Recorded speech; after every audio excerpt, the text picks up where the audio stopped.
Good morning everyone, my name is Dr. Sharma and today I'm going to answer some questions around how to combine procedures with your hair transplant surgery without extending your recovery time. Many of our patients ask a very good question.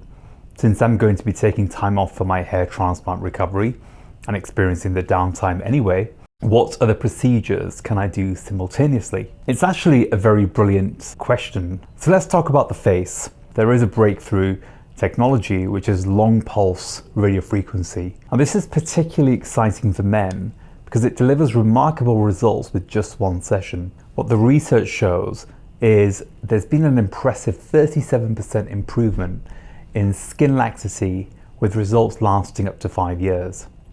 Now if we think about that, that's 5 years of benefit with one treatment. No need for monthly visits or constant maintenance. So why is this perfect timing, in my opinion?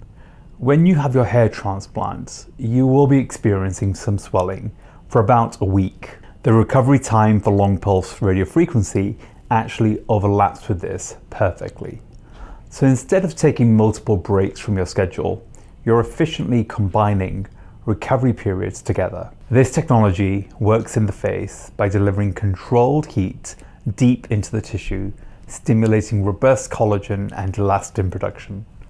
Now, while it's more aggressive than other treatments, that's actually why it works so well.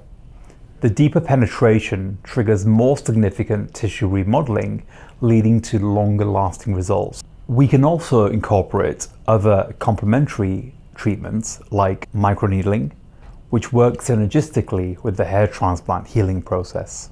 So what makes this combination particularly effective is the timing. Whilst your body is healing from the hair transplant, it's officially handling the skin tightening treatment as well. It's a little bit like maximizing your downtime investments. Many patients worry about combining treatments, but our protocols are carefully designed to ensure safety and optimal results. The procedures actually complement each other, and I personally have seen excellent outcomes with this approach. Your recovery timeline remains essentially unchanged. You will experience a normal post-hair transplant swelling for about a week, during which your skin is also recovering from the radiofrequency treatment. By approximately day 7 to 10, you will be seeing an improvement in both areas. The advantages of this combination approach are clear. It's a single recovery period, long-lasting results for both procedures, and minimal maintenance needed, and cost-effective when combined. The most important thing I always remember is patients are coming here to look and feel better, and the hair can be improved at the same time as the face. So I hope that was very useful in learning how to combine treatments. Should you have more questions, please leave us a comment below. Thank you.